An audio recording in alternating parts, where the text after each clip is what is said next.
కిచెన్లో కందగడ్డ తాలింపు ఎలా చేయాలో చూపిస్తాను. కట్ చేసి పెట్టుకున్న కందగడ్డని తగ్గట్టు మిరప్పొడి వేసుకోవాలా. మిరప్పొడి, 1/2 స్పూన్ పసుపు, 1 స్పూన్ సాల్ట్ మ్యాగ్నేట్ చేసుకోవాలి.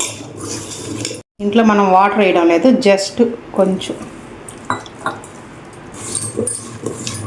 అంతే.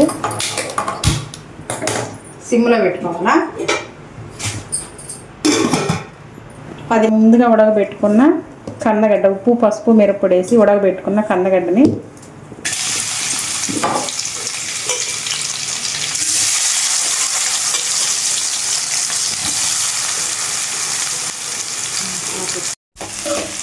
సిమ్లో ఫ్రై చేసుకోవాలా. కొంచెం టైం పడుతుంది, టేస్ట్ సూపర్గా ఉంటుంది.